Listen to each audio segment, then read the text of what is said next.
In a world where fear no longer exists, the human experience would be fundamentally transformed, shifting from reactive survivalism to divine objectivity and elevated consciousness.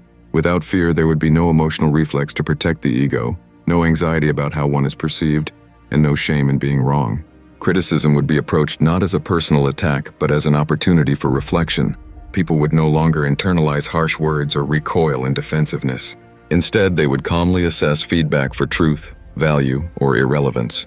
The emotional turbulence that once dominated human interaction would be replaced by steady self-awareness. Offense as we know it would all but disappear. In its place would be radical emotional maturity.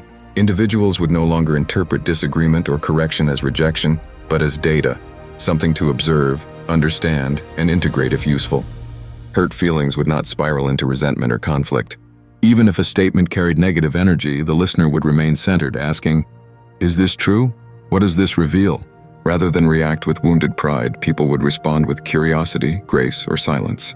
The space between people would be safer, more honest, and deeply compassionate. This absence of fear would also eliminate the emotional architecture that fuels power struggles and emotional manipulation. No one would need to defend their worth, because worth would be inherently understood and untouchable. The ego would no longer be the lens through which words are filtered. Comments that once triggered offense, remarks about appearance, intellect, or status, would lose their grip. They would fall flat in a world where the inner self is no longer enslaved to external validation. From this place of unshakable identity, dialogue would evolve into something sacred, a space for truth, not ego. Emotions wouldn't disappear, they would purify. People would still feel sorrow, joy, disappointment, or tenderness, but these emotions would be clean, without the distortion of fear. Sadness would not become bitterness. Disagreement would not become division.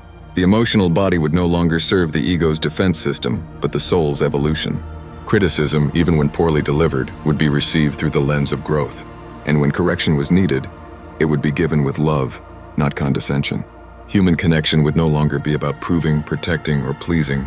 It would be about presence. In such a world, humanity would ascend to a new level of collective wisdom. The absence of fear would clear space for clear thought, open communication, and divine love. Societies would be governed by truth and integrity, not intimidation or emotional volatility.